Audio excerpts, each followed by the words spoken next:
अस्सलामुअलैकुम, welcome to mister cooking. सो कैसे हैं आप सब? उम्मीद है कि सब ठीक होंगे और बहुत मज़े में होंगे। तो आज हम बनाने जा रहे हैं देसी मुर्गी की यखनी।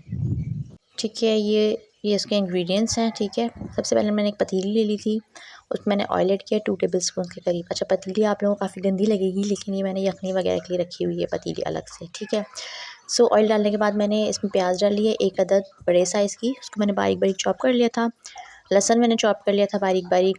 ठीक है, 1 टेबलस्पून के करीब।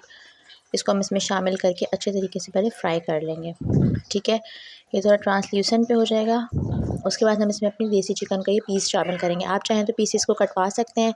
मैंने ये पूरा एक पीस ले लिया था चिकन का, देसी चिकन का। ठीक है, इसको हम अच्छे तरीके से फ्राई करेंगे। सर्दियाँ चल रही हैं, काफ़ी वायरल चल रहे हैं, कफ़ चल रही हैं बच्चों को, कफ़ वगैरह के लिए बहुत अच्छी होती है। ज़रूर आप बना के अपने बच्चों को दें, बड़ों को दें। इससे आपकी खांसी में ना बहुत फ़र्क होगा। आपकी ना ये आपको गर्म रखती है सर्दियों में, और जो है आपको जो है मतलब बीमारी से बचाती है। ठीक है, मसाला मैंने लिया था 1.5 टीस्पून नमक, 2 चिकन क्यूब्स ली थी, 1 टीस्पून जो है वो भर के मैंने हल्दी की ली थी। ठीक है, काली मिर्च ली थी 1 टीस्पून।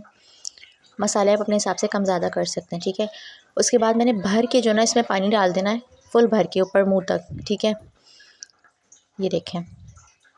उसके बाद मैंने इसको ढक के पकने के लिए रख दिया। जितना हम इसको पकाएंगे ना उतनी अच्छी हमारी यखनी बनेगी। ठीक है, सो उसको मैंने ढक के पकने के लिए रख दिया था, तकरीबन 1 से 1.5 घंटा पकाया था। सो ये देखिए हमारी मज़ेदार सी जो है देसी चिकन की यखनी जो है वो रेडी है।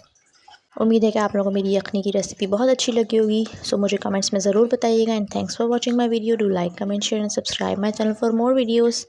Thank you so much. Take care. अल्लाह हाफिज़।